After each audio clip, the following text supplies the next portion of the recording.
ನಮಸ್ಕಾರ ಸ್ನೇಹಿತರೆ. Weekly current affairs very very important ಸ್ನೇಹಿತರೆ. ಎಕ್ಸಾಮ್ ಪರ್ಸ್ಪೆಕ್ಟಿವ್ ಇಂದ ಎನಿ ಎಕ್ಸಾಮ್ಸ್ IAS ಇಂದ ಗ್ರೂಪ್ ಸಿ ತನಕ FD SDA ಸೊ ಇಂಪಾರ್ಟೆಂಟ್ ಇದೆ, ತುಂಬಾ ಚೆನ್ನಾಗಿದೆ. ಇಂಟರ್ನ್ಯಾಷನಲ್ ರಿಲೇಶನ್ಶಿಪ್ ಬಗ್ಗೆ ತುಂಬಾ ಕ್ವಶನ್ಸ್ ಗಳು ಬರ್ತವೆ. ಸೊ ಈ ವಾರ ಆ ಒಂದು ಇದನ್ನ ಕವರ್ ಮಾಡೋಣ. And weekly separate play list ಇದೆ ನಮ್ದು, ಮಂತ್ಲಿ ಸಪರೇಟ್ ಪ್ಲೇ ಲಿಸ್ಟ್ ತಾವು ಅಲ್ಲೋಗಿ ನೋಡಬಹುದು. ಅಲ್ಲಿಂದ ಲಿಂಕ್ ಗಳನ್ನ ಕೊಡ್ತೀನಿ, ಅಲ್ಲೋಗಿ ತಾವು ಪ್ರೀವಿಯಸ್ ಮಂತ್ಸ್ ಅಥವಾ ವೀಕ್ಸ್ ಗಳನ್ನ ರೆಫರ್ ಮಾಡ್ಕೋಬಹುದು. ಟೆಲಿಗ್ರಾಮ್ ಇನ್ಸ್ಟಾಗ್ರಾಮ್ ಫಾಲೋ ಮಾಡಿ, ಅಲ್ಲೂ ಕೂಡ ನಾವು ಶೇರ್ ಮಾಡ್ತೀವಿ. ಪುನೀತ್ ಫೋರಮ್ ಅಲ್ಲಿ ಸರ್ಚ್ ಮಾಡಿದ್ರು ಕೂಡ ನಿಮ್ಗೆ ರೀತಿ ಸಿಂಬಲ್ ಸಿಗುತ್ತೆ, ತಾವು ಜಾಯ್ನ್ ಆಗ್ಬೋದು.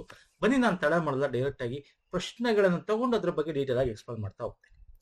ವಿಟ್ಲಿ ಪ್ರಶಸ್ತಿ very important sir. Whitley award ನ ಇದನ್ನ ನಾವು ಏನಂತ ಕರಿತೀವಿ? ಇದನ್ನ ನಾವು ವಿಟ್ಲಿ ಅವಾರ್ಡ್ ನ ಸ್ನೇಹಿತರೆ ಗ್ರೀನ್ ಆಸ್ಕರ್ ಅಂತ ಕೂಡ ಕರಿತೀವಿ. ಗ್ರೀನ್ ಆಸ್ಕರ್ ಪ್ರಶಸ್ತಿ ಅಂತ ಗೊತ್ತಿರ್ಬೇಕು. ಹಾಗಾಗಿ ಇದನ್ನು ವಿಶ್ವ ವನ್ಯಜೀವಿ ನಿಧಿಯಿಂದ ನೀಡಲಾಗ್ತದೆ.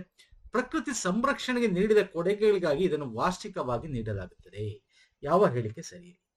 ಸಿ, ಇದು ಭಾರತದ ಇಬ್ಬರಿಗೆ ಸಿಕ್ಕಿದೆ ಗ್ರೀನ್ ವಿಟ್ಲಿ. ಅದು ಒಟ್ಟು 6, ನಮ್ಮ ಭಾರತದ ಅಲ್ಲಿ ಇಬ್ಬರಿಗೆ ಸಿಕ್ಕಿದೆ ಅಂತ ಹೇಳ್ತಾ ಇರೋದು. ಭಾರತದಲ್ಲಿ ಇಬ್ಬರಿಗೆ 2026ರ ಗ್ರೀನ್ ವಿಟ್ಲಿ ಪ್ರಶಸ್ತಿ. ಪರ್ವೇಶ್ ಶೇಖ್ ಮತ್ತೆ ದ್ವಾರಕಾ ಸುಬ್ಬಾ ಅಂತ ಹೇಳಿ ಇಬ್ಬರು ಮಹಿಳೆಯರು ಕೂಡ ಇಲ್ಲಿ ನೋಡ್ಬೋದು. ಇದನ್ನ ವನ್ಯಜೀವಿ ವಿಶ್ವ ವನ್ಯಜೀವಿ ನಿಧಿಯಿಂದ ಕೊಡಲ್ಲ, ವರ್ಲ್ಡ್ ವೈಡ್ ಫಂಡ್ ಇಂದ ಕೊಡಲ್ಲ. ಇದು ಆಗ ಆಪ್ಷನ್ 1 ತಪ್ಪು, ಆಪ್ಷನ್ 2 ಕರೆಕ್ಟ್, 2 ಮಾತ್ರ ಸರಿ ಸ್ನೇಹಿತರೆ. ಇದ್ರ ಬಗ್ಗೆ ಡೀಟೇಲ್ ಆಗಿ ಕನ್ನಡ ಇಂಗ್ಲಿಷ್ ಎರಡರಲ್ಲೂ ತಗೋತೀನಿ, ಯಾಕಂದ್ರೆ ತುಂಬಾ ಜನ ಎರಡೂ ಕೇಳ್ತೀರಾ. ಹಾಗಾಗಿ 2 ಸ್ಲೈಡ್ಸ್ ಗಳನ್ನ ಇಟ್ಟಿರ್ತೀನಿ. ಆಪ್ಷನ್ 1 ಯಾಕೆ ತಪ್ಪು? It is A Whitley award fund ಅಂತಿದೆ. ವಿಟ್ಲಿ ಫಂಡ್ ಫಾರ್ ನೇಚರ್ ಅಂತ, not world wild life fund ಅಲ್ಲ. ವಿಟ್ಲಿ ಫಂಡ್ ಫಾರ್ ನೇಚರ್ ಅನ್ನೋದ್ರಿಂದ ಕೊಡ್ತಕ್ಕಂಥದ್ದು. ಓಕೆ, ಈ ಪ್ರಶಸ್ತಿ ಒಟ್ಟು 6 ಜನಕ್ಕೆ ಕೊಟ್ಟಿದ್ದಾರೆ. ಅದರಲ್ಲಿ ಭಾರತದ ಇಬ್ಬರಿದ್ದಾರೆ. ಅವರಿಬ್ಬರು ಯಾಕೆ ಅಂತಂದ್ರೆ ಭಾರತೀಯ ಸ್ಕಿಮ್ಮರ್ಸ್ ಗಳ ರಕ್ಷಣೆಗೆ, ಅಳಿವಿನಂಚಲ್ಲಿರ್ತಕ್ಕಂಥದ್ದು, ಇದೆರಡೂ ಕೂಡ ಇಂಪಾರ್ಟೆಂಟು. ಮತ್ತೆ ಹಿಮಾಲಯನ್ ಸಂಡರ್ಸ್ ಅಂತ. ಸಿ, ಇಲ್ಲಿ ನೋಡೋದಾದ್ರೆ ಸ್ನೇಹಿತರೆ, ಹಿಮಾಲಯನ್ ಸಂಡರ್ಸ್ ಅಂತಕ್ಕಂಥದ್ದು ಏನಿದೆ, ಒಂದು ರೀತಿ ಉಡಾ ತರ, ಅಂದ್ರೆ ಅದು ಒಂದು ಉಭಯ ಜೀವಿ, ಅಂದ್ರೆ ಆಂಫಿಬಿಯನ್ ಅಂತ ಕರಿತೀವಿ. ಜೌಗು ಪ್ರದೇಶದಲ್ಲಿ ನಾವು ನೋಡ್ತೀವಿ, ಡಾರ್ಜಿಲಿಂಗ್ ಅಲ್ಲಿ. ಓಕೆ, ಪಶ್ಚಿಮ ಬಂಗಾಳದ ಡಾರ್ಜಿಲಿಂಗ್ ಹಿಮಾಲಯದಲ್ಲಿರ್ತಕ್ಕಂಥ ಹಿಮಾಲಯ ಸಂಡರ್ಸ್, ಇದು ಕೂಡ ಎಂಡೇಂಜರ್ಡ್.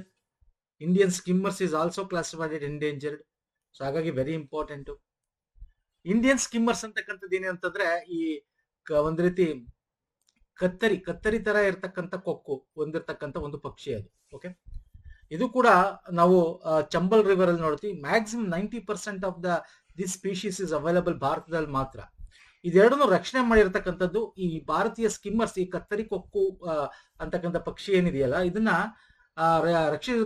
ರಕ್ಷಣೆ ಮಾಡಕ್ಕೆ, ಅದಕ್ಕೆ ಅವೇರ್ನೆಸ್ ಮೂಡ್ಸ್ ಅಲ್ಲೆಲ್ಲ ಮಾಡಿದ್ದು, ಪ್ರಯತ್ನ ಮಾಡಿದ್ದು ವಿಜ್ಞಾನಿ ಪರ್ವೀನ್ ಶೇಖ್ ಅವರು.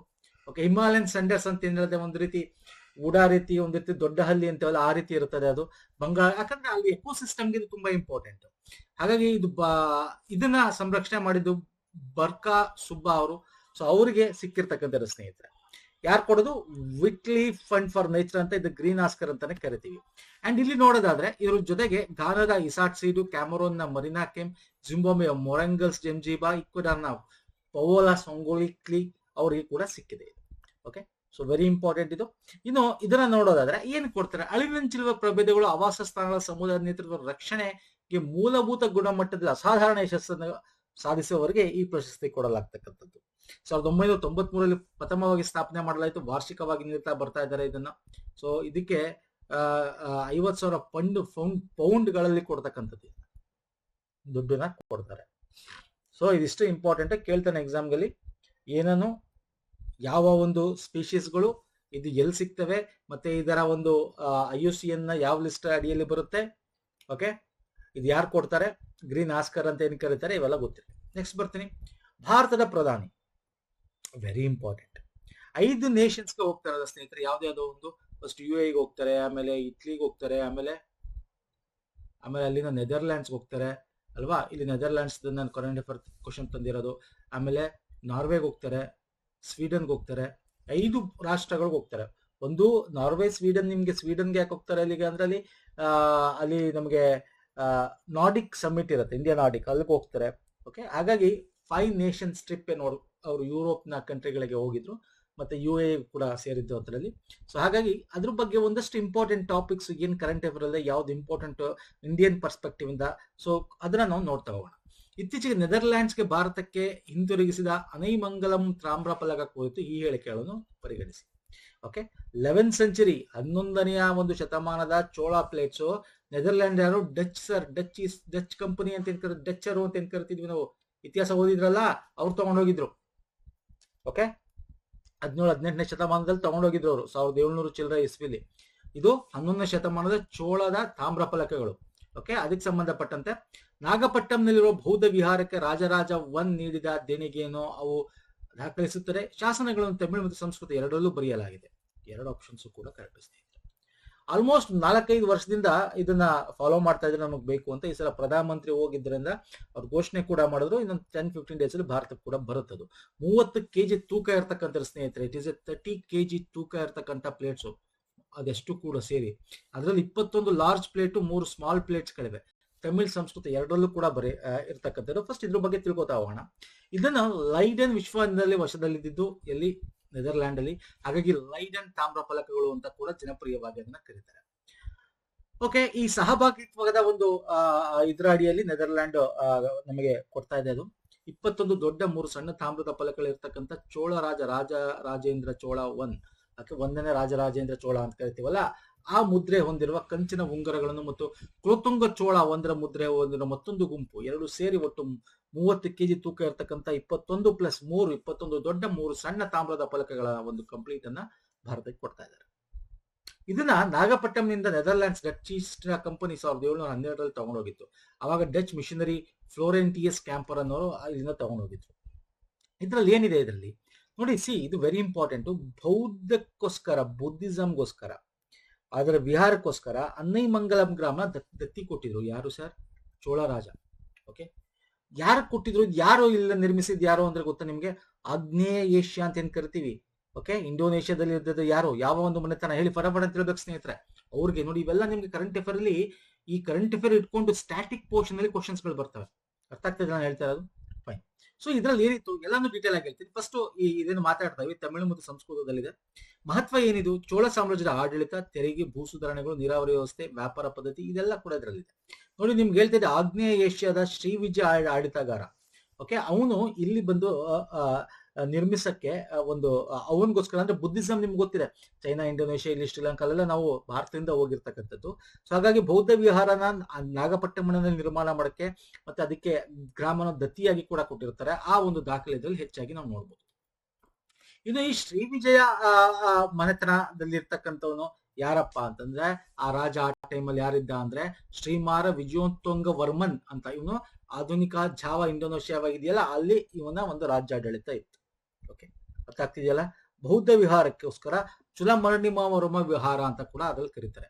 ಅನ್ನೈಮಂಗಲಂ ಅನುದಾನ ಅಂತ ಅದರಲ್ಲಿ ಮೆನ್ಷನ್ ಆಗಿದೆ. ಅಂದ್ರೆ ಅನ್ನೈಮಂಗಲಂ ಗ್ರಾಮವನ್ನ ದಾನವಾಗಿ ಕೊಟ್ಟಿರ್ತಕ್ಕಂಥ ಬಗ್ಗೆ ತುಂಬಾ ಅದರಲ್ಲಿ ಡೀಟೇಲ್ ಆಗಿ ಬರೆದಿದೆ. ಓಕೆ, ಇದೇನ್ ಹೇಳುತ್ತೆ ಅಂದ್ರೆ, ನಮ್ಮ ದಕ್ಷಿಣ ಭಾರತ ರಾಜರುಗಳು ಕೂಡ ಆಳವಾದ ಧಾರ್ಮಿಕ ಸಮನ್ವಯತೆ ಮತ್ತು ಎಲ್ಲಾ ರೀತಿ ರಾಜತಾಂತ್ರಿಕತೆಯನ್ನು ಹೊಂದಿದ್ವಿ. ಈಗೇನಿದೀವಿಲ್ಲ, ಈಗೇನ್ ಸರ್ಕಾರಗಳು ಮಾಡ್ತಲ್ಲ, ಅವೆಲ್ಲ ನಾವು ಎಲ್ಲ ನೋಡ್ಕೊಂಡೇ ಮಾಡ್ತಾ ಇರೋದವ್ರು, ಆ ರಾಜಮನೆತನಗಳು ಮಾಡಿರ್ತಕ್ಕಂಥದ್ದು.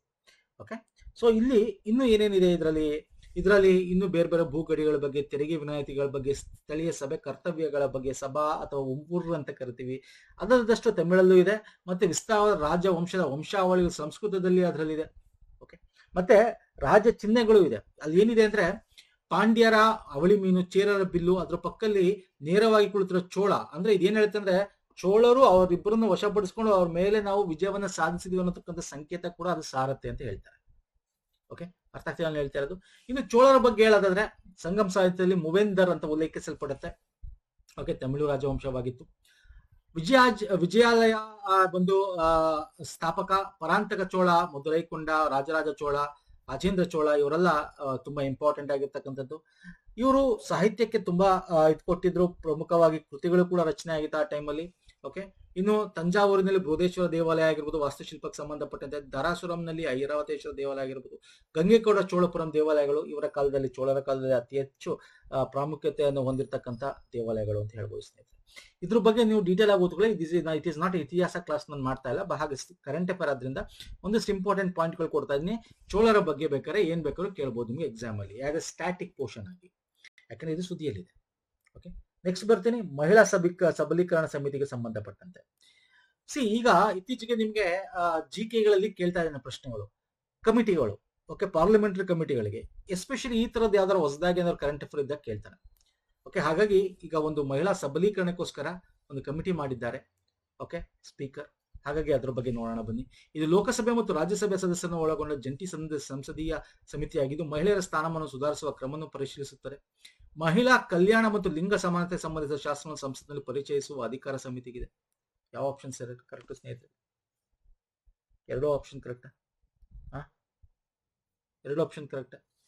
ನೋ, ಆಪ್ಷನ್ 1 ಕರೆಕ್ಟು, 2 ತಪ್ಪು, 2 ತಪ್ಪು. ಯಾಕಂದ್ರೆ ನೋಡಿ, ಲಿಂಗ ಸಮಾನಕ್ಕೆ ಸಂಬಂಧಿಸಿದ ಶಾಸನ ಸಂಸತ್ತಿನಲ್ಲಿ ಪರಿಚಯಿಸುವ ಅಧಿಕಾರ, ಸಂಸತ್ನಲ್ಲಿ ಪರಿಚಯಿಸುವ ಅಧಿಕಾರ ಯಾರಿಗೆ ಸರ್? ಯಾರಿಗೆ? MP ಗಳಿಗೆ ಸರ್. ಇದಕ್ಕೆ ಈ ಕಮಿಟಿಗಿಲ್ಲ. ಕಮಿಟಿಗಿರೋದೇನೋ ಇಲ್ಲಿ ಶಾಸನಗಳೇನಿರುತ್ತೆ, ಬಿಲ್ಸ್ಗಳು ಏನ್ ಬರುತ್ತೆ ಅಲ್ಲಿ, ಓಕೆ, ಮಸೂದೆಗಳು, ಅದನ್ನ ಅವರು ಅನಲೈಸ್ ಮಾಡ್ಬೋದು, ಅದರಲ್ಲಿ ಇರ್ತಕ್ಕಂಥ ತಿದ್ದುಪಡಿ ಶಿಫಾರಸ್ ಮಾಡ್ಬೋದು ಅಷ್ಟೇ. So they can review, recommend ಮಾಡ್ಬೋದು ಅಷ್ಟೇ, ಬಟ್ ಅದನ್ನ ಇದು ಮಾಡೋಕ್ಕಾಗಲ್ಲ. ಲೋಕಸಭಾ ಸ್ಪೀಕರ್ ಇದನ್ನ ಕಾನ್ಸ್ಟಿಟ್ಯೂಟ್ ಮಾಡಿದ್ದಾರೆ ಮಹಿಳೆಯರ ಏಳಿಗೆಗಾಗಿ. ಓಕೆ, ಯಾರಿರ್ತಾರೆ ಇದರಲ್ಲಿ? ಒಟ್ಟು 18 member from Lok Sabha, 10 member from Rajya Sabha, 18+10. Okay, ನೋಡ್ಕೊಳ್ಳಿ. ಅದರಲ್ಲಿ ಲೋಕಸಭಾದಲ್ಲಿ ಇರ್ತಕ್ಕಂಥ ಡಾಕ್ಟರ್ ದಗ್ಗುಬಾಟಿ ಪುರಂದರೇಶ್ವರಿ ಅವ್ರನ್ನ ಚೇರ್ಪರ್ಸನ್ ಆಗಿ ಕಮಿಟಿಗೆ ಮಾಡಿದ್ದಾರೆ. ಇಲ್ಲಿ ಮೆಂಬರ್ ಕೊಟ್ಟಿದ್ದೀನಿ, ಮೆಂಬರ್ಗಳು ಕೇಳಕ್ ಹೋಗಲ್ಲ ನಿಮ್ಗೆ. ಟೋಟಲ್ ಎಷ್ಟು ಜನ ಸದಸ್ಯರು ಇರ್ತಾರೆ, ಲೋಕಸಭಾಯಿಂದ ಎಷ್ಟು, ರಾಜ್ಯಸಭಾಯಿಂದ ಎಷ್ಟು ಅಂತ ಕೇಳ್ತಾನೆ. ಲೋಕಸಭಾಯಿಂದ 18, ರಾಜ್ಯಸಭಾಯಿಂದ 10. ಓಕೆ, ಇದು ತಿಳ್ಕೊಳ್ಳಿ ಸಾಕು. ಈಗ ಬರ್ತೀನಿ next current affair. As usual Netherlands ಬಗ್ಗೆ ಓದ್ಕೊಂಡಾಯ್ತು. ಈಗ ಸ್ವೀಡನ್, ನಾರ್ಡಿಕ್ ದೇಶಗಳ ಬಗ್ಗೆ ನಾವು ಓದ್ಬೇಕಾಗತ್ತೆ. ಯಾಕಂದ್ರೆ ಪ್ರಧಾನಮಂತ್ರಿ ಹೋಗಿದ್ವು ಇನ್ನೊಂದು ಉದ್ದೇಶ ಅದೇನೆ. ನಿಮ್ಗೆ ಗೊತ್ತಿದೆ, ಇಲ್ಲಿ ಚೈನಾಗ್ ಬಂದಿದ್ರು ಟ್ರಂಪ್, ಅದನ್ನ ತಪ್ಪಿಸ್ಕೊಳ್ಳಕ್ಕೆ ಅಂತ ತುಂಬಾ ಜನ ವಿಶ್ಲೇಷಣೆ ಮಾಡ್ತಾರೆ. ಇದೊಂದು ಕಾಕತಾಳೀಯ ಇರ್ಬೋದು ಅಂತ ಕೂಡ ಹೇಳ್ತಾರೆ. ಬಟ್ ಇರ್ಬೋದು ಕಾಕತಾಳೀಯ, ಬಟ್ ಹಾಗೆ ಬೇರೆ ಕೆಲಸಗಳು ಕೂಡ ಬೇರೆ ಒಂದು ಇದೆ. ಯಾಕೆ ನೋಡಿ, ಒಂದು ಅರ್ಥ ಮಾಡ್ಕೋಬೇಕು. ಈ ನಾರ್ಡಿಕ್ ಕಂಟ್ರೀಸ್ ಯಾಕೆ ಹೋಗ್ತಾರೆ? ನಾರ್ಡಿಕ್ ಅಂದ್ರೆ ಏನು ಸರ್? ನಾರ್ಡಿಕ್ ಅಂದ್ರೆ ನಾರ್ತ್ ಅಂತ. ಅಲ್ಲಿ ಅಲ್ಲಿನ ಒಂದು ಸ್ಥಳೀಯ ಭಾಷೆಗಳಲ್ಲಿ ನಾವು ನಾರ್ವೆ, ಅಲ್ಲಿ ಸ್ವೀಡನ್ ಎಲ್ಲ ನೋಡೋದಾದ್ರೆ ನಾರ್ತ್ ಅನ್ನೋ ಒಂದು ನಾರ್ಡಿಯನ್ ಅಂತ ಬರುತ್ತೆ. ನಾರ್ಡಿಯನ್ ಅಂತ ಬರುತ್ತೆ ಅಂದ್ರೆ ನಾರ್ತ್ ಆಫ್ ಯುರೋಪ್. ಅರ್ಥ ಆಗ್ತಿದೆಯಲ್ಲ? ಸೊ ಹಾಗೆ ನಾರ್ಡಿಕ್ ದೇಶಗಳು ಅಂತ ಕರಿತೀವಿ. ಯಾರು ಇದ್ರ ಸದಸ್ಯರಿರ್ತಾರೆ ಕೇಳ್ಬೋದು. ಈಗ 3ನೇ ಇಂಡಿಯಾ ನಾರ್ಡಿಕ್ ಸಮಿಟ್ ನಡೆದಿದೆ. ಓಕೆ, ಇದಕ್ಕೆ ಸಂಬಂಧಪಟ್ಟಂತೆ ನಾರ್ಡಿಕ್ ದೇಶಗಳಿಗೆ ಸಂಬಂಧಿಸಿದ ಈ ಕೆಳಗಿನ ಹೇಳಿಕೆಗಳನ್ನು ಪರಿಗಣಿಸಿ. ನಾರ್ಡಿಕ್ ದೇಶಗಳಲ್ಲಿ ಸ್ವೀಡನ್ ಅತಿ ದೊಡ್ಡ ಮತ್ತು ಹೆಚ್ಚು ಜನಸಂಖ್ಯೆ ಹೊಂದಿದೆ. ಐಸ್ಲ್ಯಾಂಡ್ ಕಡಿಮೆ ಜನಸಂಖ್ಯೆ ಹೊಂದಿರುವ ನಾರ್ಡಿಕ್ ದೇಶ. ಡೆನ್ಮಾರ್ಕ್ ಪ್ರದೇಶದ ಪ್ರಕಾರ ಅತ್ಯಂತ ಚಿಕ್ಕ ನಾರ್ಡಿಕ್ ದೇಶವಾಗಿದೆ. ಎಷ್ಟು ಚೆನ್ನಾಗಿ ಕ್ವಶನ್ ಕೊಟ್ಟಿದ್ದೀನಿ ನೋಡಿ, ಅಲ್ಟಿಮೇಟ್ ಕ್ವಶನ್. ಈ ತರನು ಕೂಡ ಕ್ವಶನ್ಸ್ ಬರ್ಬೋದು. ಓಕೆ, ಈ 3 ಆಪ್ಷನ್ಸ್ ಕರೆಕ್ಟ್ ಸ್ನೇಹಿತರೆ.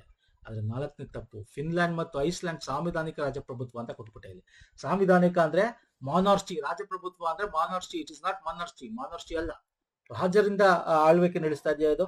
ಇಲ್ಲ. ಸೊ ಹಂಗಾಗಿ ತಪ್ಪು. ಕೇವಲ 3, 1, 2 and 3 is the right answer sir. Okay, ಇದ್ರ ಬಗ್ಗೆ ಡೀಟೇಲ್ ಡಿಸ್ಕಸ್ ಮಾಡೋಣ ಸರ್. Very important. ಮ್ಯಾಪ್ ಅಲ್ಲಿ ಕೂಡ ತೋರಿಸ್ತಾ ಹೋಗ್ತೀನಿ. ನಾರ್ಡಿಕ್ ದೇಶಗಳು ಅಂತ 5 ನಾರ್ಡಿಕ್ ಬರುತ್ತೆ ಸರ್. ಅಂದ್ರೆ ಡೆನ್ಮಾರ್ಕ್ 1, ಓಕೆ, ಇಲ್ಲಿ ನೋಡಿ Denmark, Norway 2, Sweden 3, Finland 4, Iceland 5. Okay, Greenland ಕೂಡ ಡೆನ್ಮಾರ್ಕ್ ಅಡಿಯಲ್ಲಿ ಇರ್ತಕ್ಕಂಥ ಗೊತ್ತಿದೆಯಲ್ಲ. ನಾವು ಸುದ್ದಿಯಲ್ಲಿ ಇರ್ತಕ್ಕಂಥ ಒಂದು ಪ್ಲೇಸಸ್ ಇನ್ ನ್ಯೂಸ್ ಅಂತ ಮಾಡ್ತಾ ಇದೀವಿ, ಅದ್ರ ಬಗ್ಗೆ ಹೇಳಿದ್ವಿ, ಗ್ರೀನ್ಲ್ಯಾಂಡ್ ಬಗ್ಗೆ ಡಿಸ್ಕಸ್ ಮಾಡಿದ್ವಿ, ನೋಡ್ಕೊಳ್ಳಿ. ಓಕೆ, ಇಲ್ಲೊಂದಿದೆ ನೋಡಿ, ಫೋರ್ಸ್ ಐಸ್ಲ್ಯಾಂಡ್ ಅಂತ, ಇದು ಡೆನ್ಮಾರ್ಕ್ದು. ಇಲ್ಲಿ ಡೆನ್ಮಾರ್ಕ್ ನೋಡಿ ಎಷ್ಟು ಚಿಕ್ಕ ರಾಷ್ಟ್ರ, ನೋಡ್ಬೋದಾ? ಎಸ್, ಅರ್ಥ ಆಗ್ತಿದೆಯಲ್ಲ? ಅದನ್ನೇ ಹೇಳಿರೋದು ನೋಡಿ. ಡೆನ್ಮಾರ್ಕ್ ಪ್ರದೇಶ ಪ್ರಕಾರ ಅತ್ಯಂತ ಚಿಕ್ಕ ನಾರ್ಡಿಕ್ ದೇಶ, ಕರೆಕ್ಟ್ ಇದು. ಐಸ್ಲ್ಯಾಂಡ್ ಕಡಿಮೆ ಜನಸಂಖ್ಯೆ ದೇಶ, ಹೌದು. ನಾರ್ಡಿಕ್ ದೇಶ ಸ್ವೀಡನ್ ಅತಿ ದೊಡ್ಡ ಜನಸಂಖ್ಯೆ ಹೊಂದಿರತಕ್ಕಂಥದ್ದು, ಹೌದು. ಯಾಕಂದ್ರೆ ಸ್ವೀಡನ್ ನೋಡಿ ದೊಡ್ಡದಾಗಿದೆ ರಾಷ್ಟ್ರ. ಓಕೆ, ಅರ್ಥ ಆಗ್ತಿದೆಯಲ್ಲ ಹೇಳ್ತಾರೆ ಅನಿಸ್ತಾರೆ. ಈಗ 3ನೇ ನಾರ್ಡಿಕ್ ಅಂದ್ರೆ 1, 2 ಎಲ್ಲಾಯ್ತು. ಮೊದಲ ನಾರ್ಡಿಕ್ ಇಂಡಿಯಾ ಶೃಂಗಸಭೆ ಸ್ಟಾಕ್ಹೋಮ್ ಸ್ವೀಡನ್ ಅಲ್ಲಿ ಆಗಿತ್ತು. ಓಕೆ, 2ನೇ ಭಾರತ ನಾರ್ಡಿಕ್ ಶೃಂಗಸಭೆ ಕೋಪ್ ಹ್ಯಾಗನ್ ಡೆನ್ಮಾರ್ಕ್ ನಲ್ಲಿ ಆಗಿತ್ತು. ಈಗ 3ನೇದು ಎಲ್ಲಿ ನಡೀತಾ ಇರ್ತಕ್ಕಂಥದ್ದು ನಾರ್ಡಿಕ್ ಶೃಂಗಸಭೆ ಹೇಳ್ತೀರಾ?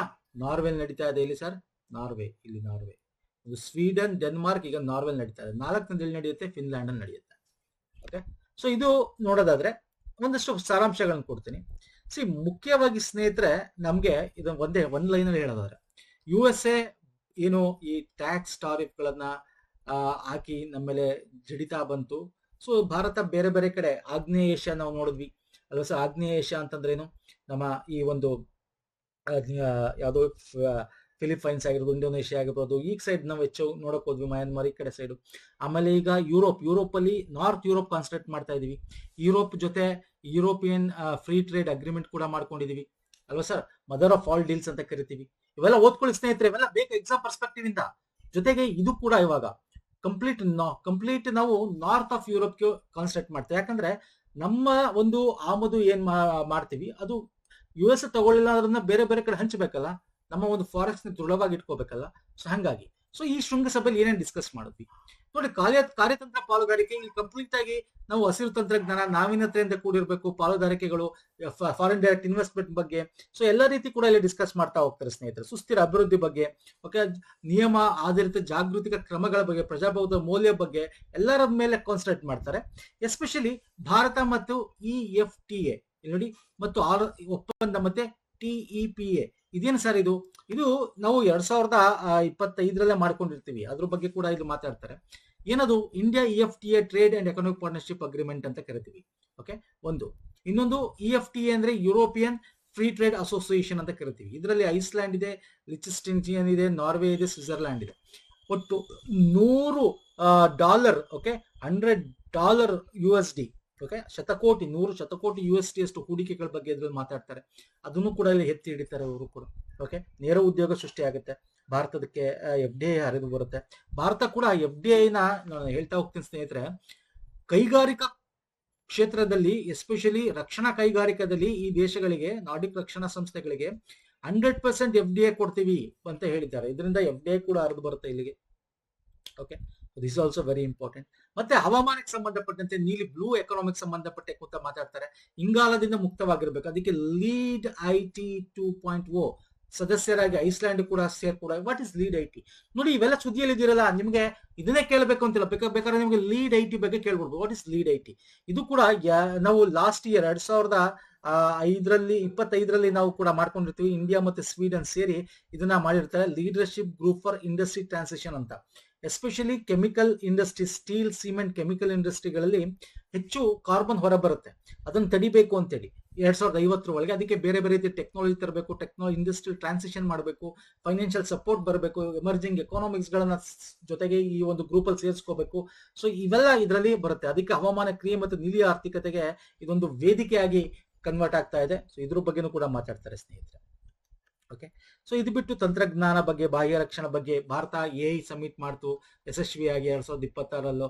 ಆ ಒಂದು ಆರ್ಟಿಫಿಷಿಯಲ್ ಇಂಟೆಲಿಜೆನ್ಸ್ ನ ಹೇಗೆ ಒಂದು ಆಡಳಿತದಲ್ಲಿ ಚೌಕಟ್ಟಿನ ರೀತಿ ಒಂದು ನೀತಿಗಳನ್ನು ರೂಪಿಸಿ ಅದನ್ನು ನೆಗೆಟಿವ್ ಆಗದೆ ಪಾಸಿಟಿವ್ ಆಗಿ ತಗೊಂಡು ಹೋಗ್ಬೇಕು ಅನ್ನೋದ್ರ ಬಗ್ಗೆ ಕೂಡ ಇಲ್ಲಿ ಡಿಸ್ಕಸ್ ಮಾಡ್ತಾರೆ. ಮತ್ತೆ ಇನ್ನೊಂದು ಇಂಪಾರ್ಟೆಂಟ್ ಪಾಯಿಂಟ್, ಭಾರತದ ಇಸ್ರೋ, ವೆರಿ ಇಂಪಾರ್ಟೆಂಟ್, ನಾರ್ವೇಜಿಯನ್ ಬಾಹ್ಯಾಕಾಶ ಸಂಸ್ಥೆ ಒಂದು ಒಪ್ಪಂದಕ್ಕೆ ಕೂಡ ಬಂದಿದೆ. ನಮ್ಮ ಒಂದು ಶುಕ್ರಯಾನ 1, ಓಕೆ, 2028 ಅನ್ಕೋತೀನಿ, if I am not wrong. ಮುಂದೆ ತೋರಿಸ್ತೀನಿ, ಅದು ಕೂಡ ಕ್ವಶನ್ ತಗೊಂಡಿದ್ದೀನಿ. 2028 ಲಾಂಚ್ ಮಾಡಬೇಕು ಅಂತಿದೀವಲ್ಲ, ಅದಕ್ಕೆ ಒಂದು ಪ್ಲೇಲೋಡ್ ಗಳನ್ನ ಮುಂಬರುವ ಒಂದು ವೀನಸ್ ಆರ್ಬಿಟರ್ ಮಿಷನ್ ನ ಅಡಿಯಲ್ಲಿ ಸ್ವೀಡಿಶ್ ಪ್ಲೇಲೋಡ್ ಕೂಡ ಕೊಡ್ತಾ ಇದ್ದಾರೆ. ಅಂದ್ರೆ ಅವರು ಕೈ ಜೋಡಿಸಿದರೆ ಸ್ವೀಡನ್ ಅವರು ಕೂಡ. ನಾವು ನಾರ್ವೇಜಿಯನ್ ಬಾಹ್ಯಾಕಾಶ ಸಂಸ್ಥೆ ಕೂಡ ಇದಕ್ಕೆ ಒಪ್ಪಿಗೆ ಕೊಟ್ಟಿದೆ. ಅಂದ್ರೆ ಇಲ್ಲಿ ಅವರು ಒಂದು ಪ್ಲೇಲೋಡ್ ಕೊಡ್ತಾರೆ, ಅದು ಕೂಡ ನಾವು ತಗೊಂಡು ಹೋಗ್ಬೇಕು. ಅದು ಏನ್ ಮಾಡುತ್ತೆ ಅದು ಮುಂದೆ ನಾನು ಕ್ವಶನ್ ಹೇಳ್ತೀನಿ ಬನ್ನಿ. ಕ್ವಶನ್ ತಗೊಂಡಿದ್ದೀನಿ, ನಾನು ಹೇಳ್ತೀನಿ ಅದನ್ನ. ಓಕೆ, ಸೊ ಇದಿಷ್ಟು ಪ್ರಮುಖವಾಗಿ ಸ್ನೇಹಿತರೆ. ಮತ್ತೆ ಇನ್ನೊಂದು ಇಂಪಾರ್ಟೆಂಟ್ ಏನು ಅಂದ್ರೆ ಇದೊಂದೇ ಅಲ್ಲ, ಇನ್ನೊಂದು ಇಂಪಾರ್ಟೆಂಟ್, ಭಾರತ ನಿಮ್ಗೆ ಗೊತ್ತಿದೆ ವಿಶ್ವಸಂಸ್ಥೆಯ ಭದ್ರತಾ ಮಂಡಳಿ, ಸೆಕ್ಯೂರಿಟಿ ಕೌನ್ಸಿಲ್ ಅಲ್ಲಿ ಪರ್ಮನೆಂಟ್ ಮೆಂಬರ್ಶಿಪ್ಗೆ ನಾವು ಮಾಡ್ತಾ ಇದೀವಿ. ಅದಕ್ಕೆ ಎಲ್ಲಾ ರಾಷ್ಟ್ರಗಳ ಒಂದು ನಮಗೆ ಅಪ್ರೂವಲ್ ಬೇಕು, ಅಂದ್ರೆ ಸಪೋರ್ಟ್ ಬೇಕು. ಹಂಗಾಗಿ ಈ ಒಂದು ನಾರ್ಡಿಕ್ ಕಂಟ್ರಿಗಳು ಕೂಡ ಭಾರತಕ್ಕೆ ಸಪೋರ್ಟ್ ಮಾಡ್ತೀವಿ. ಮತ್ತೆ NSG ಪರಮಾಣು ಪೂರೈಕೆದಾರ ಗುಂಪೇನಿದೆ, ಓಕೆ, NSG ಅಂತ ಏನ್ ಕರಿತೀವಿ, ನ್ಯೂಕ್ಲಿಯರ್ ಸಪ್ಲೈ ಗ್ರೂಪ್, ಅದಕ್ಕೂ ಕೂಡ ಬೆಂಬಲ ಮಾಡ್ತೀವಿ ನಿಮಗೆ ಅಂತ ಕೂಡ ಹೇಳಿದೆ. ಹಾಗಾಗಿ ನಮಗೆ ಎಲ್ಲಾ ರಾಷ್ಟ್ರಗಳ ಬೆಂಬಲ ಬೇಕಾಗುತ್ತೆ. ಪರ್ಮನೆಂಟ್ ನಾವು ವಿಶ್ವಸಂಸ್ಥೆ ಭದ್ರತಾ ಮಂಡಳಿ ಶಾಶ್ವತ ಸ್ಥಾನ ಸಿಗ್ಬೇಕು ಅಂದ್ರೆ. ಓಕೆ, ಸೊ ಹಾಗಾಗಿ ಇವೆಲ್ಲ ನೋಡ್ಕೊಳ್ಳಿ ಏನೇನು ಡಿಸ್ಕಸ್ ಆಯ್ತು ಅಂತ ಕೊಟ್ಟಿದ್ದೀನಿ ಸ್ನೇಹಿತರೆ. ಶುಕ್ರಯಾನ, ಈಗ ನಾನು ಇದ್ರ ಬಗ್ಗೆ ಮಾತಾಡ್ತಾ ಇದ್ದೆ, ಹಾಗಾಗಿ ಶುಕ್ರಯಾನ ಕ್ವಶನ್ ತಗೊಂಡಿದ್ದೀನಿ. ಸ್ವೀಡನ್ ಶುಕ್ರಯಾನ ಮಿಷನ್ಗೆ ಕೈ ಜೋಡಿಸಿದೆ. ಓಕೆ, ಇದ್ರ ಬಗ್ಗೆ ನೋಡೋದಾದ್ರೆ ಮಂಗಳ ಗ್ರಹದ ಪರಿಶೋಧನೆಗಾಗಿ ಭಾರತದ ಮೊದಲ ಮೀಸಲಾದ ಮಿಷನ್, ಮಂಗಳ ಗ್ರಹ ಅಲ್ಲ, ಶುಕ್ರ ಗ್ರಹ ಅಲ್ಲ ಸರ್. ಶುಕ್ರಯಾನ ಅಂದ್ರೆ ಶುಕ್ರ ಗ್ರಹ. ಭಾರತದ ಅವಳಿ ಗ್ರಹ ಅಂತ ಕೂಡ ಕರಿತೀವಲ್ಲ ಶುಕ್ರನ, ಅಲ್ವಾ? ತುಂಬಾ ಕೆಂಪುಗೆ ಉರಿತಾ ಇರತ್ತೆ ಅಲ್ವಾ ಸರ್? ಓಕೆ, ಈ ಮಿಷನ್ ಅನ್ನು PSLV ಪೋಲಾರ್ ಸ್ಯಾಟಲೈಟ್ ವೆಹಿಕಲ್ ಅಲ್ಲ, ಲಾಂಚ್ ವೆಹಿಕಲ್ ಮಾರ್ಕ್ 3 ಅಂತ ಕರಿತೀವಿ. ಇದರಲ್ಲಿ ನಾವು ಲಾಂಚ್ ಮಾಡ್ತಾ ಇರ್ತಕ್ಕಂಥದ್ದು. ಓಕೆ, ಹಾಗಾಗಿ ಆಪ್ಷನ್ 1, 2 ತಪ್ಪು. ಸ್ವೀಡನ್ ಭಾರತದ ಶುಕ್ರಯಾನ ಮಿಷನ್ಗೆ ಸೇರಿದೆ, ಹೌದು. 3ನೇ ಸರಿ, 3 ಮಾತ್ರ ಇಸ್ ದ ರೈಟ್ ಆನ್ಸರ್. ಅರ್ಥ ಆಗ್ತಿದೆಯಲ್ಲ? ಶುಕ್ರಯಾನದ ಬಗ್ಗೆ ಮಾತಾಡೋದಾದ್ರೆ ನಾ ಹೇಳಿದೆ, ಸ್ವೀಡನ್ ವಿನಿಷಿಯನ್ ನ್ಯೂಟ್ರಲ್ಸ್ ಅನಲೈಸರ್ ಅಂತಕ್ಕಂಥ ಒಂದು ಪ್ಲೇಲೋಡ್ ನ ಕೊಡ್ತಾ ಇದೆ ಸರ್. ಇದೇನ್ ಮಾಡುತ್ತೆ, ಸೂರ್ಯನಿಂದ ಬರ್ತಕ್ಕಂಥ ಒಂದು ಕಿರಣಗಳು ಏನಿದೆ, ಚಾರ್ಜ್ ಪಾರ್ಟಿಕಲ್ಸ್, ವೀನಸ್ ಮೇಲೆ ಅಟ್ಮಾಸ್ಫಿಯರ್ ಅಲ್ಲಿ ಹೆಂಗೆ ಅದರದ ಇದು ಎಫೆಕ್ಟ್ ಮಾಡುತ್ತೆ. ಓಕೆ, ಇದನ್ನ ಇಂಟ್ರಾಕ್ಷನ್ ಸ್ಟಡಿ ಮಾಡಕ್ಕೆ ಇದು ಹೆಲ್ಪ್ ಮಾಡುತ್ತೆ. Interaction between sun emerged charge particles ಏನು ಬರುತ್ತೆ by the sun and atmosphere of Venus, one of the most scientific interesting aspect ಇದು. ಈ ಇನ್ಸ್ಟ್ರೂಮೆಂಟ್ ಇಟ್ಕೊಂಡು ಸ್ಟಡಿ ಮಾಡ್ತಾರೆ ಇಂಟ್ರಾಕ್ಷನ್. ಅದು ನಮ್ಮ ಒಂದು ಇದಕ್ಕೆ ಪ್ಲೇಲೋಡ್ ಆಗಿ ವಿನಿಷಿಯನ್ ನ್ಯೂಟ್ರಲೈಸರ್ ಅನಲೈಸರ್ ಅಂತಕ್ಕಂಥ ಪ್ಲೇಲೋಡ್ ನ ಸ್ವೀಡನ್ ದೇಶ ಕೊಡುತ್ತೆ.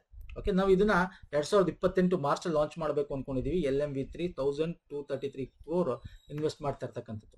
ಇನ್ನು ಶುಕ್ರಯಾನ ಮಿಷನ್ ಬಗ್ಗೆ ನೋಡೋದಾದ್ರೆ, ನಾನು ಆಲ್ರೆಡಿ ಹೇಳಿದೆ, ಭಾರತ ಇದು ಶುಕ್ರ ಏನಿದೆ ಅದು ದಟ್ಟವಾದ ವಾತಾವರಣ, ಅದು ಉರಿತಾ ಇರೋದೇನು, ಜ್ವಾಲಾಮುಖಿಯ ತರ, ಮೇಲ್ಮೈ ಹವಾಮಾನ, ನಿಗೂಢ ಸೂಪರ್ ತಿರುಗುವ ಮೋಡಗಳು ಅದ್ರ ಸುತ್ತ, ಇದನ್ನೆಲ್ಲ ಅನಲೈಸ್ ಮಾಡಕ್ಕೋಸ್ಕರ.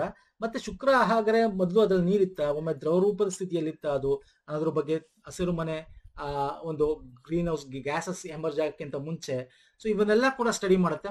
ಗ್ರಹಗಳ ಹವಾಮಾನ ಕಾಲಾನಂತರ ಹೆಂಗ್ ವಿಕಸನಗೊಳ್ಳುತ್ತೆ ಅನ್ನೋದ್ರ ಬಗ್ಗೆ ಕೂಡ ಈ ಮಿಷನ್ ಸ್ಟಡಿ ಮಾಡ್ತಕ್ಕಂಥದ್ದು ಪ್ರಮುಖ ಉದ್ದೇಶ ಆಗಿದೆ ಸ್ನೇಹಿತರೆ. ಭಾರತದ ಮೊದಲ ಮಿಷನ್ ಶುಕ್ರಯಾನಕ್ಕೋಸ್ಕರ ಇದು. ಸೊ ಹಾಗಾಗಿ ಇದನ್ನ ನೋಡ್ಕೊಳ್ಳಿ. ಭಾರತ ಇದಕ್ಕೆ ಏನನ್ನ ಕಳಿಸುತ್ತೆ ಅಂದ್ರೆ, ದ್ಯುತಿರಂಧ್ರ ರಾಡಾರ್ ಗಳನ್ನ ಕಳಿಸುತ್ತೆ, ಅಲ್ಟ್ರಾವೈಲೆಟ್ ಮತ್ತೆ ಇನ್ಫ್ರಾರೆಡ್ ರೇಸ್ ಗಳ ಕ್ಯಾಮ್ರಾಗಳನ್ನ ಕಳಿಸುತ್ತೆ ಹೊಂದಿರತಕ್ಕಂಥದ್ದು, ಅಯಾನುಗೋಳಗಳನ್ನ ಅಧ್ಯಯನ ಮಾಡಲು ಏನ್ ಬೇಕು ಅದನ್ನ ಕಳಿಸುತ್ತೆ. ಸ್ವೀಡನ್ ಕೂಡ NES ನ್ಯೂಟ್ರಲ್ ವಿಶ್ಲೇಷಕ, ಅದನ್ನ ಅನಲೈಸರ್ ನ ಕಳಿಸುತ್ತೆ. ಸೊ ಇದು ಡೀಟೇಲ್ ಆಗಿ ಕೊಟ್ಟಿದ್ದೀನಿ, ನೋಡ್ಕೊಳ್ಳಿ. ನೆಕ್ಸ್ಟ್ ಬರ್ತೀನಿ Ebola virus. Ebola virus outbreak ಆಗಿದೆ ಸರ್.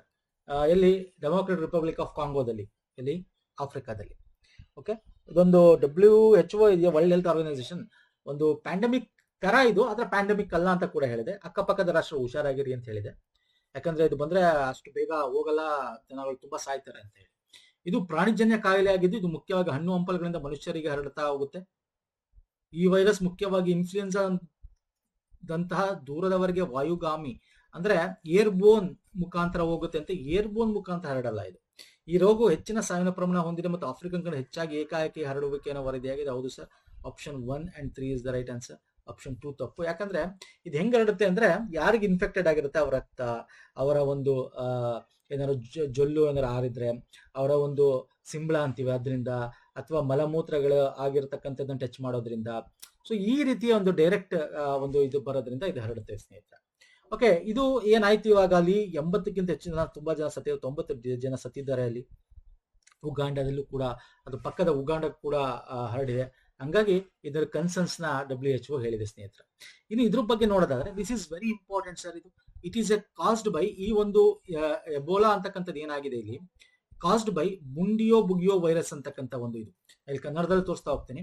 ಇದೊಂದು ಸಾಂಕ್ರಾಮಿಕ ರೋಗ, ಬುಂಡಿ ಬಿಗಿಯೋ ವೈರಸ್ ರೋಗ ಅಂತ ಕರಿತೀವಿ. ಬುಂಡಿ ಬಿಗಿಯೋ ವೈರಸ್ ಅಂತಕ್ಕಂಥದ್ರಿಂದ ಈ ಒಂದು ಬಂದಿರತಕ್ಕಂಥದ್ದು ಎಬೋಲಾ. ಇದು 17ನೇ ಸರಿ ಇದಾಗಿರ್ತಕ್ಕಂಥದ್ದು ಡೆಮೋಕ್ರೆಟಿಕ್. ಯಾಕಲ್ಲಾಗುತ್ತೆ? ಬಿಕಾಸ್ ಆ ಒಂದು ಪರಿಸರ ಹಂಗಿದೆ ಅಲ್ಲಿ. ಓಕೆ, ಅಂದ್ರೆ ನೈಸರ್ಗಿಕ ಮೂಲ ಅಂತಂದ್ರೆ ಅಲ್ಲಿ ನಾವು ನೋಡೋದಾದ್ರೆ ಮಳೆ ಆಧಾರಿತ ಒಂದು ಪ್ರದೇಶ ಆಗಿರುತ್ತೆ. ಈ ನಮ್ಮ ಈಕ್ವೇಟರ್ ಹತ್ರ ಬರುತ್ತೆ, ಮತ್ತೆ ಹೆಚ್ಚು ಕಾಡುಗಳಿರ್ತದೆ ಅಲ್ಲ. ಮಳೆ ಕಾಡಿನ ಅನಾರೋಗ್ಯ, ಸತ್ತಂತೆ ಕಂಡು ಬರೋ ಸೋಂಕಿತ ಕಾಡು ಪ್ರಾಣಿಗಳಿಂದ ಹರಡ್ತಕ್ಕಂಥದ್ದು. ಯೂಶಲಿ ಇದು ಸ್ಟಾರ್ಟ್ ಆಗೋದಿಲ್ಲಿ ಅಂದ್ರೆ ಪೆರೋಪೋಡಿಕಾ ಕುಟುಂಬದ ಹಣ್ಣು, ಅಲ್ಲಿ ಏನಾರು ಹಣ್ಣಿಗೆ ಏನಾರು ಒಂದ್ ಸ್ವಲ್ಪ ವೈರಸ್ ಇದ್ದಾರೆ ಆ ತರ ಆಗಿದ್ರೆ ಅದನ್ನ ತಿಂತಕ್ಕಂಥ ಬಾವಲಿಗಳು ಅದಕ್ಕೆ ಹತ್ತಿದೆಯಾ, ಆ ಬಾವಲಿಗಳು ಸತ್ತಾಗ ಅದನ್ನ ಬೇರೆ ಪ್ರಾಣಿಗಳು ಬಂದು ಮುಟ್ಟೋದು, ಈ ತರ ಅಲ್ಲಿಂದ ನಾವು ಹರಡ್ತಾ ಹೋಗ್ತದೆ. ಓಕೆ, ಸೊ ಹಾಗಾಗಿ ವೆರಿ ಇಂಪಾರ್ಟೆಂಟ್. ಮತ್ತೆ ನಿಮ್ಗೆ ಗೊತ್ತಿರಬೇಕು, ಇಟೂರಿ ಪ್ರಾಂತ್ಯ ಅಲ್ಲಿ ಹೆಚ್ಚಾಗಿ ಆಗಿದೆ. ಇಟೂರಿ ಪ್ರಾಂತ್ಯ ಗೊತ್ತಲ್ಲ ನಿಮ್ಗೆ ಏನು ಅಂತ, ಇದು ಕೂಡ ನ್ಯೂಸ್ ಆಯ್ತು ಲಾಸ್ಟ್ 2 weeks. ಕರೆಂಟ್ ಅಫೇರ್ ನೋಡಿ, ವೆರಿ ಇಂಪಾರ್ಟೆಂಟ್ ಸರ್ ಇದು ಕೂಡ. ಓಕೆ, ನೋಡ್ಕೊಳ್ಳಿದ್ದೀನಿ. ಇದು ಲಕ್ಷಣಗಳೇನಿದ್ರು ಅಂದ್ರೆ, ಇದು ಬಂದಾಗ ನಿಮಗೆ ತಕ್ಷಣ ಗೊತ್ತಾಗಲ್ಲ. ಈ 2 ರಿಂದ 21 ದಿನವರೆಗೆ ಹಂಗೆ ಒಂಥರ ಇನ್ಕ್ಯುಬೇಷನ್ ಸೆಂಟರ್ ತರ ಅದು ಒಳಗಡೆ ಡೆವಲಪ್ ಆಗ್ತಾ ಇರುತ್ತೆ. ಹಠಾತ್ ತೀವ್ರ ಜ್ವರ ಬಂದ್ಬಿಡುತ್ತೆ, ಆಮೇಲೆ ತೀವ್ರ ಆಯಾಸ, ಸ್ನಾಯು ನೋವು, ತಲೆನೋವು, ಗಂಟ್ಲು ನೋವು, ಮತ್ತೆ ಇಂಟರ್ನಲ್ ಬ್ಲೀಡಿಂಗ್, ನಮ್ಮ ನರವೈಜ್ಞಾನ ಮೇಲೆ ಹೆಚ್ಚಾಗಿ ಇದಾಗಿ ನಿಮಗೆ ಹೊರಗಡೆ ದೇಹದ ಮೇಲೆ ದದ್ದುಗಳಾಗೋದು, ಮೂತ್ರಪಿಂಡ ಒಂದು ಕಿಡ್ನಿ ಇನ್ಫೆಕ್ಷನ್ಸ್ ಆಗೋದು, ಇಂಟರ್ನಲ್ ಬ್ಲೀಡಿಂಗ್ ಆಗೋದು, ಈ ತರ ಎಲ್ಲ ಸ್ಟಾರ್ಟ್ ಆಗ್ಬಿಡುತ್ತೆ ಸಡನ್ ಆಗಿ.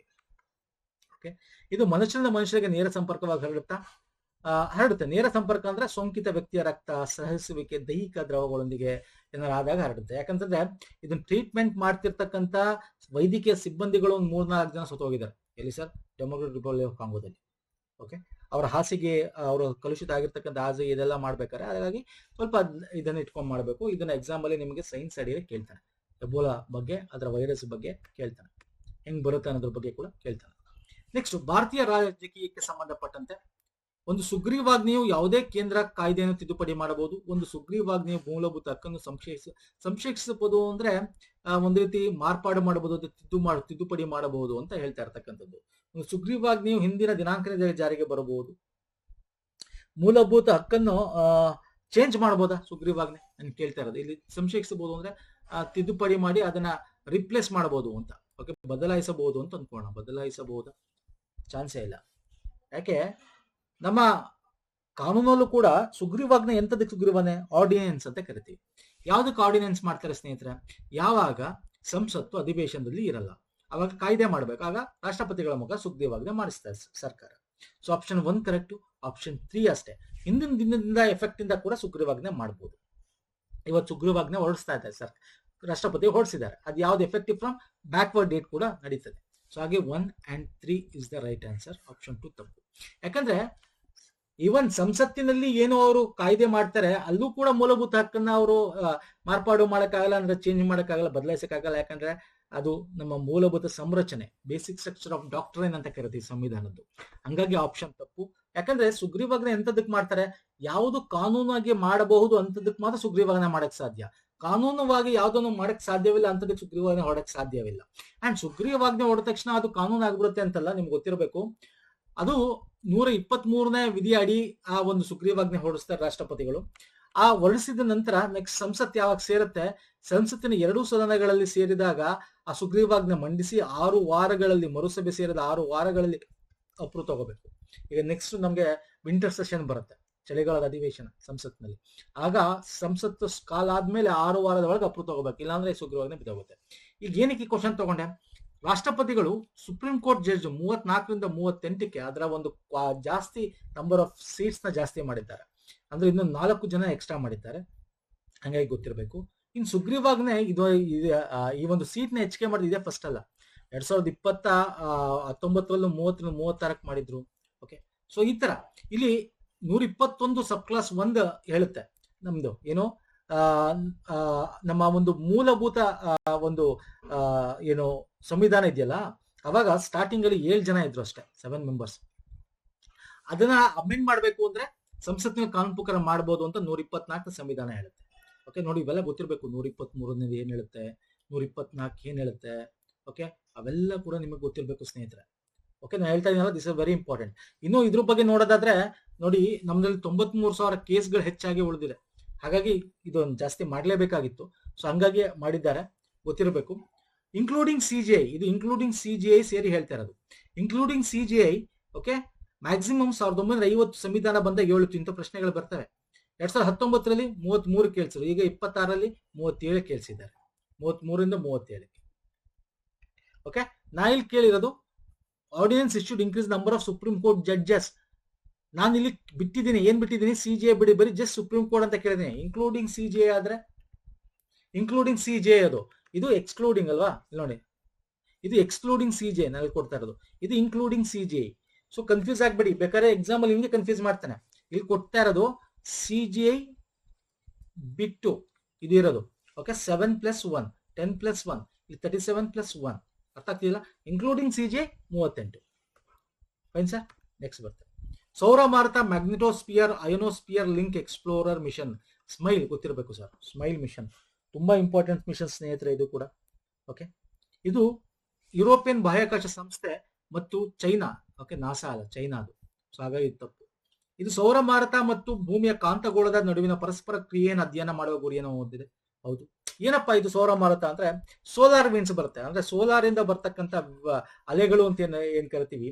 ಓಕೆ, ನೆರಳಾತೀತ ಅಲೆಗಳು ಬರ್ತವೆ. ಅಲ್ಟ್ರಾವೈಲೆಟ್ ಬರ್ತಲ್ಲ, ಅಲ್ಟ್ರಾವೈಟ್ ಅಲ್ಲ, ಅದನ್ನ ಹೆಂಗ್ ಮಾಡ್ಬೇಕು? ಈ ಭೂಮಿಯ ಸುತ್ತ ಒಂದು ರೀತಿ ಗುರಾಣಿ ತರ ಇದೆ ಸರ್. ಈ ಗುರಾಣಿ ಏನಿದೆಯಲ್ಲ, ಈ ಗುರಾಣಿ ಇದೇ ತಡಿತಾ ಇರೋದು ನಮ್ಮ ಭೂಮಿಯಲ್ಲಿ ಜೀವಿಗಳು ಇರಕ್ಕೆ. ಇಲ್ಲಾಂದ್ರೆ ಡೈರೆಕ್ಟ್ ಆಗಿ ಅಷ್ಟು ಬಂದ್ಬಿಟ್ರೆ ನಮ್ ಸ್ಕಿನ್ ಬರ್ನ್ ಆಗೋದು, ಸ್ಕಿನ್ ಬರ್ನೇ ಆಗ್ಬಿಡುತ್ತೆ, ಇರೋ ಚಾನ್ಸೇ ಇಲ್ಲ. ಅಲ್ವಾ? ಸೊ ಇದೇನ್ ತಡಿತಾ ಇದೆಯಲ್ಲ, ಇದು ಹೆಂಗ್ ತಡಿತಾ ಇದೆ ಏನು, ಇದನ್ನ ಅನಲೈಸ್ ಮಾಡ್ತಕ್ಕಂಥದ್ದು. ಇದನ್ನ ನಾವು ಇದೇನಿದೆ ಮ್ಯಾಗ್ನೆಟೋಸ್ಪಿಯರ್ ಕಾಂತಗೋಳ, ಭೂಮಿಯ ಕಾಂತಗೋಳ ನಡುವೆ ಮತ್ತೆ ಸೌರ ಮಾರುತ ಹೆಂಗ್ ರಿಯಾಕ್ಷನ್ಸ್ ಆಗ್ತಾ ಇದೆ, ಹೆಂಗ್ ತಡಿತಾ ಇದೆ, ಇದನ್ನ ಸ್ಟಡಿ ಮಾಡ್ತಕ್ಕಂಥದ್ದೇ ನಮ್ಮ ಈ ಒಂದು ಸ್ಮೈಲ್ ಮಿಷನ್ ಅಂತಕ್ಕಂಥದ್ದು. ಅರ್ಥ ಆಗ್ತಿದೆಯಲ್ಲ? ಭೂಮಿಯ ಬಾಹ್ಯಾಕಾಶ ಪರಿಸರದಲ್ಲಿ ಜಾಗತಿಕ ಪ್ರಮಾಣದ ಪ್ರಕ್ರಿಯೆಗಳನ್ನು ವೀಕ್ಷಿಸಲು ಈ ಕಾರ್ಯಾಚರಣೆ ಮೃದುವಾದ ಎಕ್ಸ್ರೇ ಇಮೇಜಿಂಗ್ ಮತ್ತು ನರಳಾತೀತ ಉಪಕರಣವನ್ನು ಬಳಸುತ್ತದೆ. ಹೌದು, 2 and 3 is the right answer. Option 1 ತಪ್ಪು. ಯಾಕಂದ್ರೆ it is not China, it is a Chinese, NASA ಅಲ್ಲ, ಚೈನೀಸ್ ಅಕಾಡೆಮಿ ಆಫ್ ಸೈನ್ಸ್ ಮತ್ತು ಯುರೋಪಿಯನ್ ಸ್ಪೇಸ್ ಏಜೆನ್ಸಿ ಸೇರಿ ಇದನ್ನು ಲಾಂಚ್ ಮಾಡಿದ್ದಾರೆ. Okay, first smile complete full form ಏನು ಹೇಳ್ತೀರಾ? Solar wind magnetosphere ionosphere link explorer ಅಂತ ಕರಿತೀವಿ. ಓಕೆ, ಇಲ್ಲೇ ಇದೆ ನೋಡಿ. ಎಸ್ ಅಂದ್ರೆ ಸೋಲಾರ್ ವಿಂಡ್, ಎಂ ಅಂದ್ರೆ ಮ್ಯಾಗ್ನೆಟೋಸ್ಪಿಯರ್, ಐ ಅಂದ್ರೆ ಅಯೋನೋಸ್ಪಿಯರ್ ಲಿಂಕ್ ಎಕ್ಸ್ಪ್ಲೋರರ್. ಅದರ ನಡುವೆ ಹೆಂಗೆ ಲಿಂಕ್ ಇದೆ, ಹೆಂಗ್ ಆಗುತ್ತೆ ಅಂತ. ವೆಗಾಸಿ ರಾಕೆಟ್ ಮುಖಾಂತರ, ಯುರೋಪಿಯನ್ ವೆಗಾಸಿ ರಾಕೆಟ್ ಮುಖಾಂತರ ಲಾಂಚ್ ಮಾಡಿರ್ತಕ್ಕಂಥದ್ದು. ಓಕೆ, ಇದೇನು ಅಂತ ನಾನು ಆಲ್ರೆಡಿ ಸೌರ ಜಾಲೆಗಳು ಹೆಂಗೆ ನಮ್ಮ ಇದು ಏನು ಕಾಂತ ಕ್ಷೇತ್ರ ಭೂಮಿಯ ಸುತ್ತ ಹೆಂಗ್ ಕಾರ್ಯ ಮಾಡ್ತದೆ ಇದನ್ನ ಅನಲೈಸ್ ಮಾಡುತ್ತೆ. ಓಕೆ, ಇದರದ್ದು ಶೆಲ್ಫ್ ಲೈಫ್ 3 ವರ್ಷಗಳ ಕಾಲ. ಓಕೆ, 3 ವರ್ಷ ಕಾಲ. ಯಾಕಂದ್ರೆ ಇದು ಬೇಕೇ ಬೇಕು. ಇದಿಲ್ಲ ಅಂತಂದ್ರೆ ನಿಮ್ಗೆ ಗೊತ್ತಿದೆ, ಇತ್ತೀಚೆಗೆ ನಮ್ದು GPS ವ್ಯವಸ್ಥೆ ಇವೆಲ್ಲ ಹಾಳಾಗ್ತವೆ, ಉಪಗ್ರಹಗಳು ಸುಟ್ಟೋಗ್ತವೆ, ಗ್ರಿಡ್ಗಳು. ಇದನ್ನ ಮುನ್ನೆಚ್ಚರಿಕೆವಾಗಿ ನಾವು ಹೆಂಗೆ ಅನಲೈಸ್ ಮಾಡಬಹುದು, ಏನೇನು ರಿಯಾಕ್ಷನ್ಸ್ ಗಳಾಗ್ತಾ ಇದಾವೆ ಅಲ್ಲಿ, ಸೊ ಇದನ್ನ ಸ್ಟಡಿ ಮಾಡುತ್ತೆ. ಅರ್ಥ ಆಗ್ತಿದೆಯಲ್ಲ? So this are all very important. May 19 launch ಮಾಡಿದ್ದಾರೆ. ಇದರಲ್ಲಿ ಕೊಟ್ಟಿದ್ದೀನಿ ನೋಡಿ, 4 ಕೋರ್ ಪೇಲೋಡ್ಗಳಿದೆ. ನಿರಾಳಾತೀತ, ಅರೋರಾ ಇಮೇಜರ್, ಬೆಳಕಿನ ಅಯಾನ್ ವಿಶ್ಲೇಷಣೆ, ಮ್ಯಾಗ್ನೆಟೋಮೀಟರ್ ಇದೆ ಅದರಲ್ಲಿ, ಸಾಫ್ಟ್ ಎಕ್ಸ್ರೇ ಇಮೇಜ್ ತಗೊಳ್ತಕ್ಕಂಥದ್ದು ಇದೆ ಇದರಲ್ಲಿ. ಓಕೆ, 2600 kg ತೂಕದ ಒಂದು ಉಪಗ್ರಹನ ಭೂಮಿಯ ಉತ್ತರ ಧ್ರುವದಿಂದ ಆರಿಸಿರ್ತಕ್ಕಂಥದ್ದು. ಹಾಗಾಗಿ ಇದನ್ನ ಎಲ್ಲಿ ಲಾಂಚ್ ಮಾಡ್ತಿರೋದು? ಯುರೋಪಿಯನ್ ಸ್ಪೇಸ್ ಏಜೆನ್ಸಿ ಏನಿದೆ, ಯುರೋಪಿಯನ್ ವೆಗಾಸಿ ಮಾರ್ಕೆಟ್ ನ ಮುಖಾಂತರ ಅದೇ ನಾವು ಇದನ್ನು ಲಾಂಚ್ ಮಾಡ್ತಾ ಇರ್ತಾ ಇದ್ದೀವಿ. ಓಕೆ, ಒಂದಷ್ಟು ಇಂಪಾರ್ಟೆಂಟ್ ಕೊಟ್ಟಿದ್ದೀನಿ, ನೋಡ್ಕೊಳ್ಳಿ. ಅಗ್ರಿಕೋಲಾ ಪದಕ್ಕೆ ಸಂಬಂಧಪಟ್ಟಂತೆ ಇದು ನ್ಯೂಸ್ ಅಲ್ಲಿ ಇತ್ತು. ಅಗ್ರಿಕೋಲಾ ಅಂತ ಏನ್ ಹೇಳ್ತೀರಾ? ಇದು ಜಾಗತಿಕವಾಗಿ ಕೃಷಿ ಮತ್ತು ಆಹಾರ ಭದ್ರತೆಗೆ ನೀಡಿದ ಅತ್ಯುತ್ತಮ ಕೊಡುಗೆಗಳನ್ನು ಗುರುತಿಸಿ ಆಹಾರ ಮತ್ತು ಕೃಷಿ ಸಂಸ್ಥೆಯಿಂದ ನೀಡಲಾಗುತ್ತದೆ.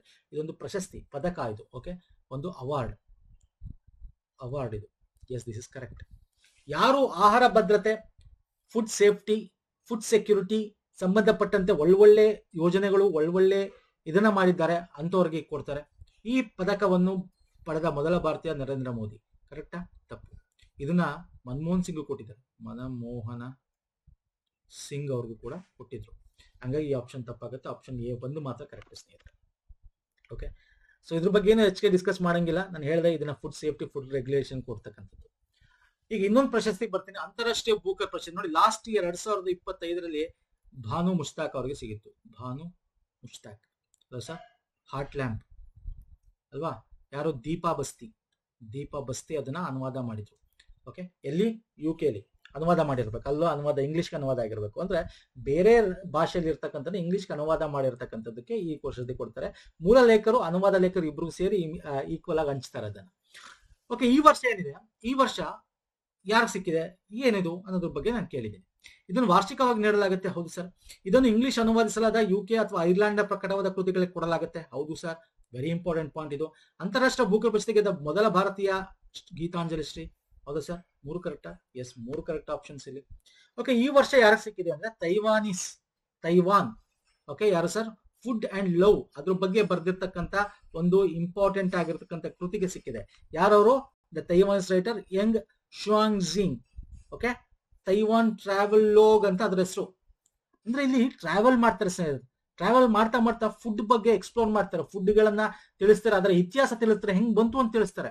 ಬರೀ ಅದ್ರ ಲವ್ ಬಗ್ಗೆ ತಿಳಿಸ್ತಾರೆ, ಪ್ರೀತಿ ಬಗ್ಗೆ ಹೆಂಗ್ ಬಂತು, ಇತಿಹಾಸ ಏನು, ಇವೆಲ್ಲ. ಸುಮ್ಮನೆ ಫುಡ್ ಲಾಗ್ ಅಂದ ತಕ್ಷಣ ಹೋಗ್ಬಿಡೋದು ಅಂಗಡಿಲಿ, ಇದು ಚೆನ್ನಾಗಿದೆ ಅನ್ನೋದು ಹಂಗಲ್ಲ. ಇದು ಯಾವ ತರ ಬಂತು, ಅದ್ರ ಇತಿಹಾಸ ಏನು, ಅದ್ ಹೆಂಗೆ, ಇದೆಲ್ಲ ಕೂಡ ಇರೋದು. ಇದನ್ನ ಮೇನ್ ಮ್ಯಾಂಡ್ರಿಯನ್ ಚೈನೀಸ್ ಅಲ್ಲಿ ಬರ್ದಿದ್ದು. ಯಾರೋ ಲಿನ್ ಕಿಂಗ್ ಅಂತಕ್ಕಂಥವಳು ಬರ್ದಿದ್ದು. ಅವ್ರು ಬರ್ದಿರೋದ್ನ ಇಂಗ್ಲಿಷ್ಗೆ ಯಂಗ್ ಶಾಂಗ್ ಜಿಂಗ್ ಅಂತಕ್ಕಂಥವ್ರು ಟ್ರಾನ್ಸ್ಲೇಟ್ ಮಾಡಿದ್ದಾರೆ. ಓಕೆ, ತೈವಾನಿಯನ್ ಏನೋ ನೋವೆಲ್ನ ಹೆಸರೇನು? ತೈವಾನ್ ಟ್ರಾವೆಲ್ ಲೋಗ್ ಅಂತ. ಓಕೆ, ಅಂತವ್ರಿಗೆ ಸಿಕ್ಕಿದೆ. ಇಲ್ಲಿ ಇನ್ನೂ ಡೀಟೇಲ್ ಆಗಿ ಕೊಟ್ಟು ನೋಡ್ಕೊಳ್ಳಿ. ಅಷ್ಟು ತುಂಬಾ ಬೇಕಾಗಿಲ್ಲ, ಯಾಕಂದ್ರೆ ಭಾರತಕ್ಕೆ ಸಿಕ್ಕಿಲ್ಲ ಈ ವರ್ಷ. ಲಾಸ್ಟ್ ವರ್ಷ ಭಾರತೀಯರಿಗೆ ಸಿಕ್ಕಿತ್ತು. ಭಾರತೀಯ ಮೊದಲ ಮಹಿಳೆ ಸಿಕ್ಕಿದ್ದು ಯಾರು? Geetanjali Shree, first Indian winner. Tomb of sand ಅಂತ ಕರ್ತಂತ ಬರೆದಿರ್ತಕ್ಕಂಥದ್ದು. 2ನೇ ಸಾಲಿಗೆ ಮೊದಲ ಸಿಕ್ಕಿತ್ತಲ್ಲ ಯಾರಿಗೆ? ನಮ್ಮ ಕರ್ನಾಟಕದ ಭಾನು ಮುಷ್ತಾಕ್. ಓಕೆ, ಒಂದಿಷ್ಟು ಇಂಪಾರ್ಟೆಂಟ್ ಡಿಸ್ಕಸ್ ಮಾಡಿದ್ರು. ಎಲ್ಲ ಇಂಪಾರ್ಟೆಂಟ್ ಅಲ್ಲಿ ನಾನು ಡಿಸ್ಕಸ್ ಮಾಡಿರೋದು ಎಕ್ಸಾಮ್ ಪರ್ಸ್ಪೆಕ್ಟಿವ್ ಇಂದ. ಯಾರು IAS ಇಂದ IPS, IAS, KS okay, group B, ಇವಕ್ಕೆಲ್ಲ ಕೂಡ ಈ ತರ ಕ್ವಶನ್ಸ್ಗಳು ಇಂಪಾರ್ಟೆಂಟ್ ಸ್ನೇಹಿತರೆ. ಗ್ರೂಪ್ ಸಿ, ಓಕೆ, ನಮ್ಮ ವೀಕ್ಲಿ ಕರೆಂಟ್ ಸಪ್ರೇಟ್ ಇದೆ, ಮಂತ್ಲಿ ಸಪ್ರೇಟ್ ಇದೆ, ನೋಡಿಲ್ಲ ನೋಡ್ಕೊಳ್ಳಿ, ಲಿಂಕ್ ಕೊಟ್ಟಿರ್ತೀನಿ ಇದೇ ವಿಡಿಯೋದ ಕೆಳಗೆ ಡಿಸ್ಕ್ರಿಪ್ಷನ್ ಬಾಕ್ಸ್ ಅಲ್ಲಿ. ಇಷ್ಟ ಆಗಿರೋ ಲೈಕ್ ಮಾಡಿ, ಶೇರ್ ಮಾಡಿ, ಅಂಡ್ ಇದರ PDF always will share in the Telegram. ಹಾಗೆ ಟೆಲಿಗ್ರಾಮ್, ಇನ್ಸ್ಟಾಗ್ರಾಮ್ ಫಾಲೋ ಮಾಡಿಲ್ಲ ಮಾಡ್ಕೊಳ್ಳಿ. ನೆಕ್ಸ್ಟ್ ವಿಡಿಯೋ ಪುನಃ ಸಿಗ್ತೀನಿ. Any doubt comment section comment ಮಾಡಿ. ನಮಸ್ಕಾರ, ಧನ್ಯವಾದಗಳು, ಥ್ಯಾಂಕ್ ಯು ಸೋ ಮಚ್ ಸ್ನೇಹಿತರೆ.